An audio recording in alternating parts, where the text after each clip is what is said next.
It seems the cat has got our friend here's tongue. I was thinking Mr. Williamson could have a word. You ready to talk, boy? I told you, mister. I told all of you.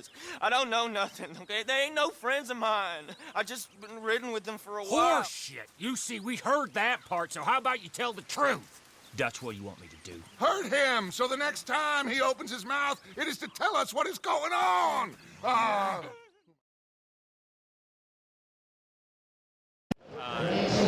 My dad, sister, and I used to stay up and watch Saturday Night Live in like the late 80s, early 90s, which to me was the greatest period. That's Chris Rock, was other Chris Farley, David Spade, Adam Sandler, Phil Hartman, Mike Myers, and we loved all those guys. So Phil Hartman, Dana Carvey doing great impersonations, and I started doing impersonations. My dad laughed and said, "You were actually really good." You know, a year went by, and I got so comfortable doing it, a talent show came up, and my dad helped me write my first stand-up act that I did at this talent show.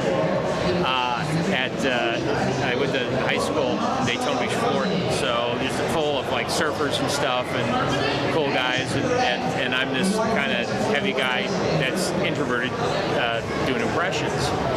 And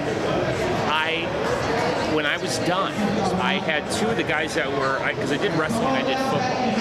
After I did this impression and it did good, two of the, one of the wrestlers and one of the football players came up to me, and one of them looked, he's like, "Palmer," he's like, "You realize that you suck in every sport that you're in?"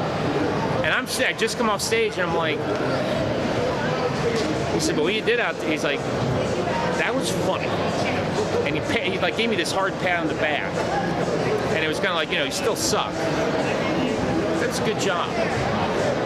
And that had an impact on me, because for that person to say that, they wouldn't give me a time of day unless they meant it. So that's kind of my thing in high school, and just kind of finding myself there. I was like, "Yep, I'm going to stick with this." And much to my parents' early dismay, and then they saw how serious I was, I had their full support, and I've made a career about it. I've done regional theater, I've done episodic television, and I love the craft. I pretty much act in anything, whether I got paid or not, because it's just something that it's more than something I do. It's something I am, and I have that need to do it, and it's just I love it. So it's just kind of one of those things. It just helped me find myself.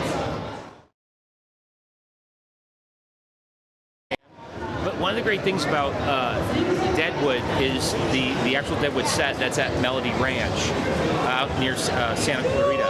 I remember being on there and just being like just walking and seeing everything, and being on a Wild West set and just smelling the old wood off the buildings, and just it's something that just got embedded in my head, and just that feeling. So certainly when I worked in both Red Dead games, moments like that I put in my head, and it was just, it's one of the, Westerns was the oldest genre in entertainment before sci-fi and everything.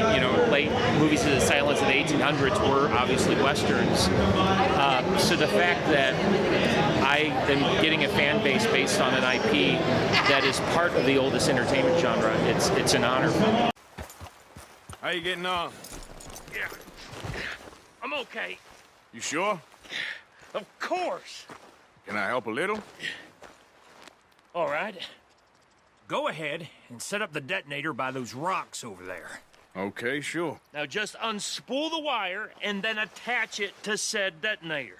So every little bit of things I could pull from being young and living on the East Coast, and summer vacations where my dad was a huge history buff and Civil War buff, would go to battlefields. We did like history.